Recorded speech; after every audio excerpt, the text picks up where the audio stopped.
Hello dear friends, आप सभी का स्वागत है हमारे यूट्यूब चैनल स्मार्ट स्टडी पर। आज की क्लास में हम डिस्कस करने वाले हैं अधिगम या फिर सीखने के सिद्धांत के बारे में, जिसमें हम सबसे पहले पढ़ेंगे प्रयास एवं त्रुटि का सिद्धांत। तो प्रयास एवं त्रुटि का सिद्धांत देने वाले जो मनोवैज्ञानिक हैं वो थोरनडाइक है, जो कि मूलतः अमेरिका के मनोवैज्ञानिक थे। इन्होंने सर्वप्रथम 1898 में अपने शोध पत्र एनिमल इंटेलिजेंस में प्रयास एवं त्रुटि का सिद्धांत दिया, जिसमें प्रयास एवं त्रुटि से सीखने का विचार प्रकट किया। ये प्रथम शिक्षाशास्त्री थे और इन्होंने सर्वप्रथम एवं सर्वाधिक प्रकार के जंतुओं पर प्रयोग किए, अतः इनको पशु मनोविज्ञान का जनक भी कहा जाता है। इनको शिक्षा मनोविज्ञान और पशु मनोविज्ञान दोनों का ही जनक कहा जाता है, थोरनडाइक को।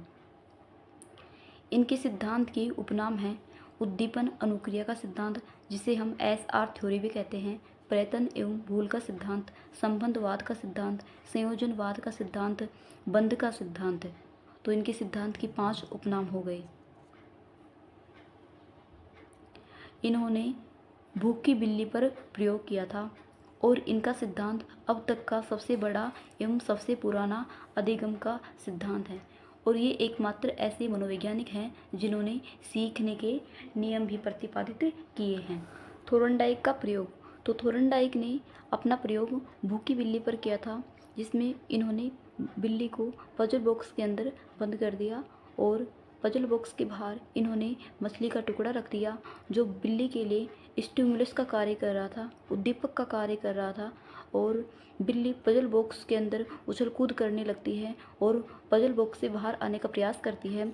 उछल कूद करना अनुक्रिया हो गई, रेस्पॉन्स हो गई। थोरनडाइक ने भूखी बिल्ली पर किए गए प्रयोग के आधार पर ही सीखने के कुछ तत्व बताए हैं, जो कि निम्न हैं: आवश्यकता, प्रेरणा, विभिन्न अनुक्रियाएं, बाधाएं, नियमित प्रयास, निष्कर्ष, प्रोत्साहन और सीखना। तो भूखी बिल्ली थी, जिसे किसकी आवश्यकता थी? भोजन की आवश्यकता थी। और पजल बॉक्स के बाहर मछली का एक टुकड़ा रखा हुआ था, जो कि बिल्ली के लिए किसका कार्य कर रहा था? स्टिमुलस का कार्य कर रहा था। अतः मछली के टुकड़े को देख करके बिल्ली के मन में प्रेरणा उत्पन्न होती है, जिससे वो बार बार विभिन्न अनुक्रियाएं करती, मतलब वो उछल कूद करती है पजल बॉक्स में, विभिन्न अनुक्रियाएं करेगी कि उसको मछली का टुकड़ा प्राप्त हो जाए। फिर उसके बाद में वो बार बार प्रयास करती है और उसके मार्ग में विभिन्न प्रकार की बाधाएं आती हैं। वो दरवाज़ा नहीं खोल पाती है, लेकिन वो अपने प्रयास को नियमित रखती है, जारी रखती है, जिससे एक टाइम आता है कि दरवाज़ा खुल गया और उसके बाद भी वो मछली के टुकड़े को प्राप्त कर लेती है, प्रोत्साहन के रूप में मछली के टुकड़े को प्राप्त कर लेती है। और इस प्रकार थोरनडाइक ने यह प्रयोग भूखी बिल्ली पर अनेक बार किया, लेकिन एक टाइम ऐसा आया कि बिल्ली दरवाज़ा खोलना सीख गई और एक ही बार में बाहर आने लग गई और भोजन को प्राप्त करने लगी। तो इस प्रकार थोरनडाइक ने कहा है कि कोई प्राणी अगर बार बार प्रयास करता है तो एक दिन ऐसा आता है कि वह उस कार्य को करना सीख जाता है। तो थोरनडाइक ने बताया है कि यदि कोई बार बार प्रयास करता है, नियमित अपने प्रयास को जारी रखता है, तो एक टाइम ऐसा आता है कि वह व्यक्ति उस कार्य को करना सीख जाता है। थोरनडाइक ने अपने सिद्धांतों को सीखने के कुछ नियमों के रूप में प्रस्तुत किया है। तो इन्होंने सीखने के 2 नियम बताए हैं। पहला तो है मुख्य नियम और दूसरा होता है गौण नियम। आज की क्लास में अपन ओनली मुख्य नियमों के बारे में पढ़ेंगे। तो थोरनडाइक ने सीखने के 3 प्रमुख नियम बताए हैं, मुख्य नियम बताए हैं: तत्परता का नियम, अभ्यास का नियम, प्रभाव का नियम। तो तत्परता के नियम को अपन रुचि का नियम या फिर मानसिक तैयारी का नियम भी कहते हैं।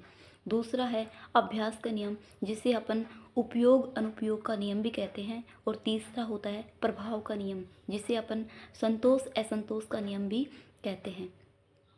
तो अपन इन सभी को एक एक करके पढ़ते हैं। तत्परता का नियम, तो थोरनडाइक के अनुसार जब भी कोई प्राणी किसी कार्य को करने के लिए तैयार होता है, अब तैयार भी हो शारीरिक और मानसिक दोनों रूप से होना चाहिए, और यदि उसी टाइम उसे कार्य करने के अवसर मिल जाते हैं और अगर वह उस कार्य में रुचि भी लेता है, तो उस कार्य को वो सफल बना लेता है।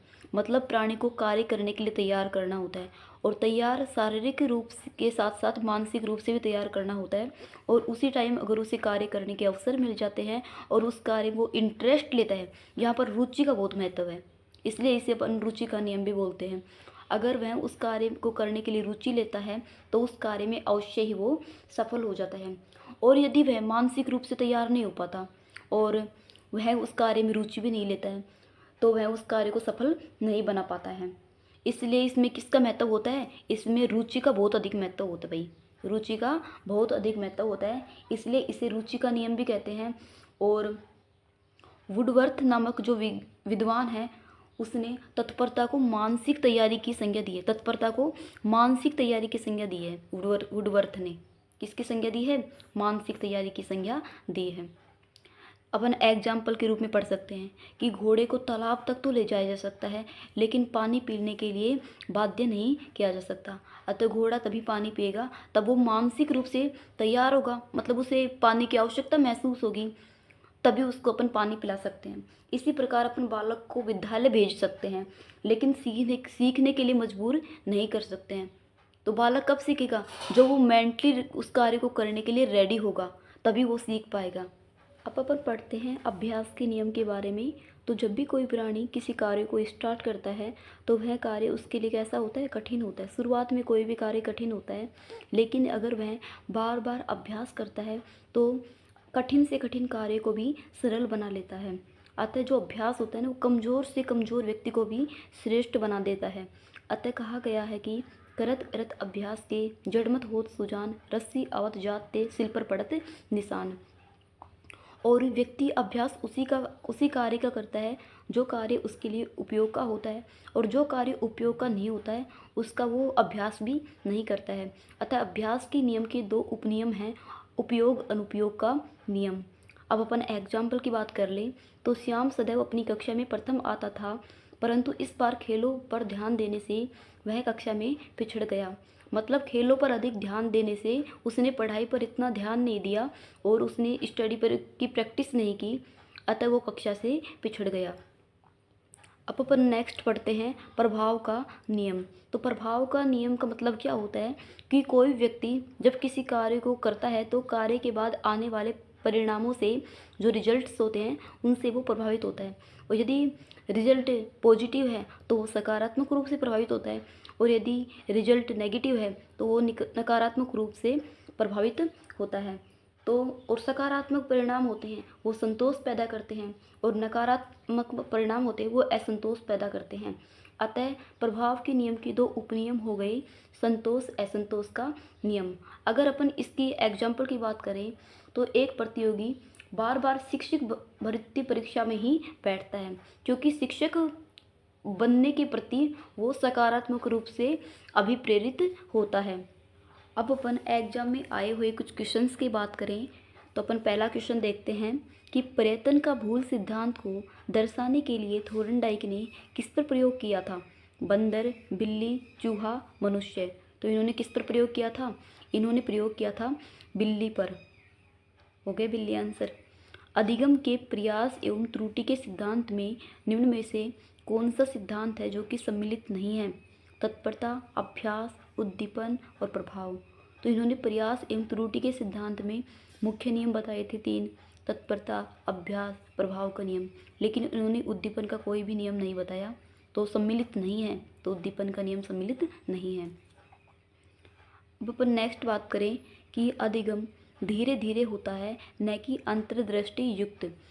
यह निम्न में से किस मनोवैज्ञानिक से संबंधित है?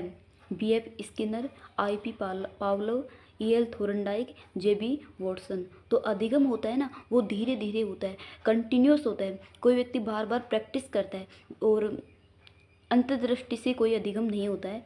तो ये किस मनोवैज्ञानिक ने बताया था? तो E.L. थोर्नडाइक ने। इसका पूरा नाम क्या है भाई? थोर्नडाइक, E.L. थोर्नडाइक। अब हम नेक्स्ट बात करें तो थोर्नडाइक के द्वारा प्रदत्त अधिगम का प्राथमिक नियम है। तो साहचर्य परिवर्तन का नियम, तत्परता का नियम, बहु अनुक्रिया का नियम, आर्थिक क्रिया का नियम। तो थोर्नडाइक ने मुख्य रूप से प्राथमिक या फिर मुख्य 3 नियम बताए हैं, तत्परता, अभ्यास और प्रभाव का नियम। तो इसमें हमारे पास में आ जाएगा तत्परता का नियम, तो इसका आंसर आ जाएगा सेकंड। नेक्स्ट है सीखने का कौन सा नियम बताता है कि यदि उद्दीपक और प्रतिक्रिया के बीच संबंध संतुष्टि के साथ होता है तो संबंध की ताकत बढ़ जाती है। तो इसमें कौन से नियम में संतोष के बारे में बताया गया है, संतुष्टि के बारे में बताया गया है? तत्परता, अभ्यास, अनुपयोग का नियम और प्रभाव का नियम। उद्दीपक मतलब स्टिमुलस और रेस्पॉन्स के बीच संबंध संतुष्टि के साथ होता है तो संबंध की ताकत बढ़ जाती है।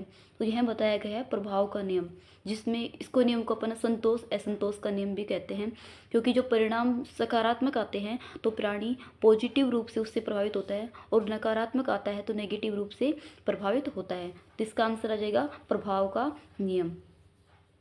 Thank you so much for watching my video.